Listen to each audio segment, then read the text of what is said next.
Hello and welcome to Livestream, the show where we listen to your voices talk about issues that matter to you the most. On the show tonight, the Delhi High Court has put on hold the controversial project that required the cutting of 14,000 trees in the national capital. The trees were to be cut to make way for housing for government officers and a commercial complex. The court today asked, can Delhi really afford to do this? So while the court's intervention was much needed, it was a movement really driven by the people of the city, children, young and old.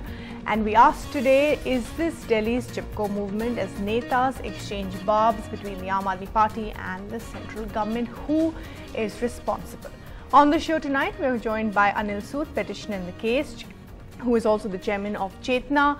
Vimlendu Jha, environmentalist, will also be joining us, as will Stalin Dayanand from Save RA, who is the lawyer for Save RA and director for Vanas Shakti, who will also be on the show with us. And my colleague Singtha Basu will be getting us live voices from the ground of this movement, which is being now called the Delhi's Chipko Movement. And Maya Sharma, there are similar protests that have taken place in other cities as well.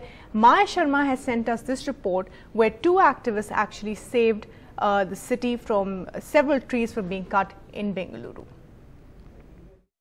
In too many places in India, trees are endangered. The capital, New Delhi, no exception, with possible plans to cut thousands of trees for infrastructure development. Now, Bengaluru has been no stranger to that. A steel bridge that was proposed and later defeated perhaps by the citizens also involved the proposed destruction of hundreds of trees. Now, Priya Chetty and Harini were part of the citizens' team who fought against that steel bridge and managed to save those hundreds of trees. What did you want to tell the residents of Delhi in this kind of fight to save green cover? Just to say, I don't think it'll ever stop, so please be on your alert. You know how it was in Bangalore, and you know how it continues to be. At this point, we have so many different pockets where conversations about the Janaga trees are down, this one is down. So it seems that as citizens, Maya, we seem to have to be always eternally vigilant. And in the case of the fence eating the crop, the fact that we always have to do effectively what the job of the government is. So that hurts. So I love what the campaign is doing in Delhi. I love the fact that they've gone legal, they've gone citizen, they've gone protest. They've done, you know, it's very similar to what we did here, but it's a cry from the heart, and that's what's coming across all the time. And I can just, from here, knowing what we went through, and knowing that in some way we saw success, I'm just going to be rooting for them, but I'm going to also tell them that never ever let down your guard, because just when you do, there'll be another set of stuff that you'll have to work on. Hug that tree and be vigilant, and all the support and love from Bangalore. Love from Bangalore, yeah. All the way to all, Delhi. yeah. Now, one of the factors you actually stressed on was that citizen involvement when it comes to decision making in these mega projects, just not there? Just not there. You know, if you have a look at the process that this has followed, the CAG clearly says there's a shortfall of trees, 9 lakh trees right now. So we're still on a shortfall, and we're cutting 16,500 trees. There has to be some very basic math we're following. One. The second thing is, you know, the fact that an NBCC can be used, or, you know, we've got external consultants coming in and telling us how to do our inner city Delhi projects. Again, if somebody were to sit down with their citizens, they would give you an alternative pretty quickly. So the lack of consultation is a serious issue. And the fact that it seems to go against all that is sensible, environmentally conscious, and very basic for our right to breathe is something that we need to look at. Absolutely. Well, support going out from Bengaluru to people in New Delhi who are fighting to save those thousands of trees in a city that is one of the most polluted, if not the most polluted, in the world. With J.M. Kumar, Maya Sharma in Bengaluru for NDTV. So it's really turned into a citizens movement when it should be actually the government who should be formulating policies when it comes to environment. Joining us, as I said, today is Anil Sood, who was in court today, Vimlendu Jha, as well as Stalin Dayanand as well. Let me go across to Anil Sood first. Mr. Sood, what happened in court today? The fact that, you know, the Delhi High Court actually said, can Delhi actually afford to cut these many trees? And this is really not about, you know, development versus environment. It's about sustainable development. See, first of all, let me clarify. that in High Court it's not my matter. My matter is listed before NGT on 2nd of July, number one. Number two, before I say anything, I must compliment media that has brought this people's fight to limelight, otherwise this drive would have fizzled out. I must thank people of Delhi, children of Delhi, those who have participated, came out sacrificing their Sunday and joined the movement. If these 16,000 trees are cut under the garb of government's claim that we are creating green cover, perhaps government doesn't know what is the difference between green cover and tree cover. Green cover can survive but not without tree cover. The classic example what I can share with you is of the international airport. It does have green cover, it doesn't have tree cover at all. Consequently, as and when there is a dust storm, you will find that most of the flight operations are suspended. Yes, very important. Vimlendu Jha, that's an important point, that it's not just about green cover, it's about trees and replacing trees that have been there for 20-30 years. I mean, the fact that, you know, Delhi every few days turns into a dust bowl, and it's the fact that we are one of the world's most polluted cities, and why can't there be housing for Babus, you know, somewhere else in the suburbs? Why does it have to be in the heart of the city, and why can't we find another solution for this? Absolutely, and that's what we've been saying, that, you know, if buildings are important, development and redevelopment is important, but it needs to be around the trees rather than over the trees. Right now, if you look at the air quality monitors of South Delhi, of AIIMS, that's the area where all these trees are proposed to be felled, to be culled. It's around 220, which is the danger mark, and by the way, that's been the average 12 months throughout the year for the last 3 years. So here we are, where there are millions of people who live in that surrounding, with already an air quality index of a danger mark, which goes to 999, and it was just like 10 days ago. It's not an old news that we're talking about.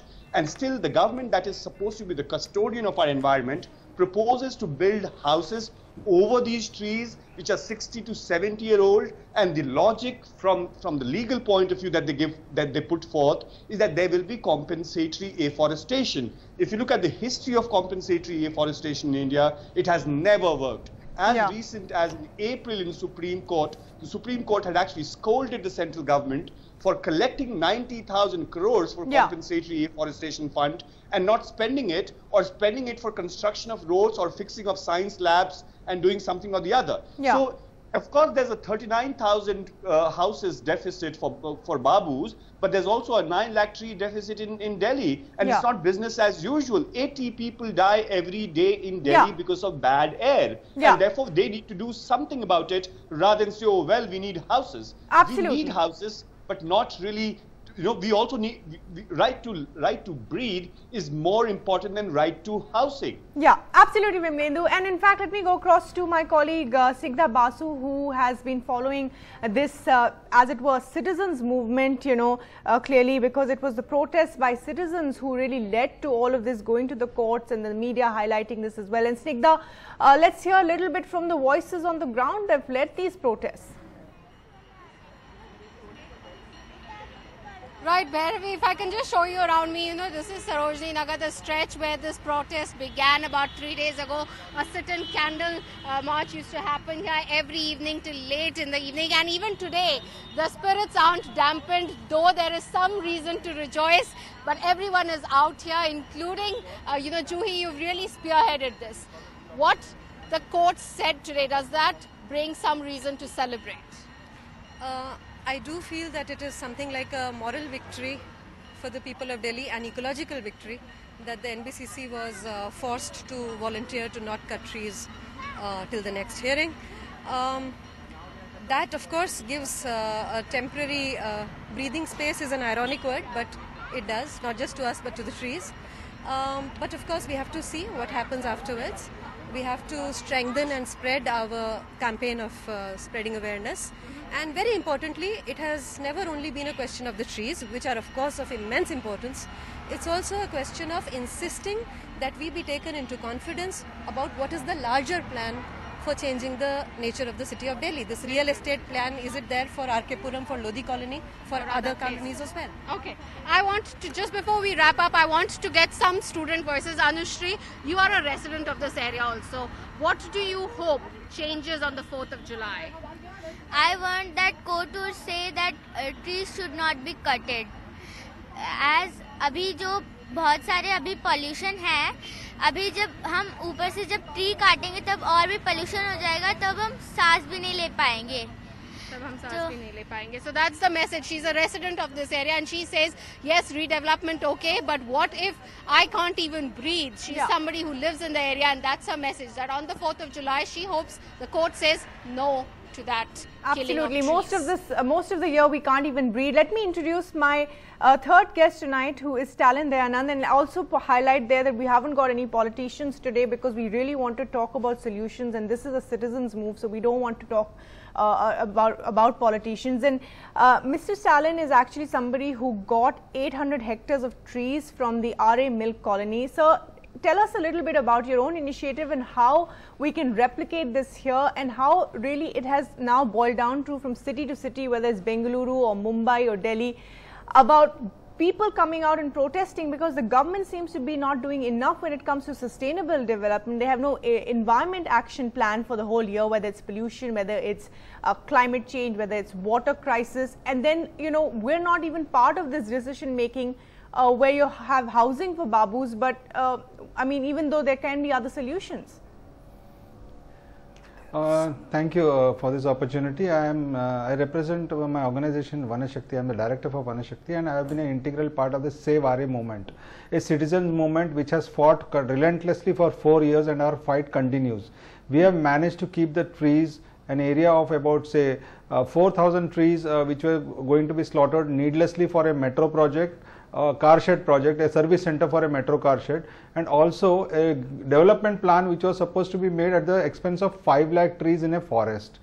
The citizens who have rallied around this cause have stood their ground for 4 years, and I feel happy about the enthusiasm and the joy shared by the Delhi people. I would warn them that do not celebrate so soon. Your battle has just started.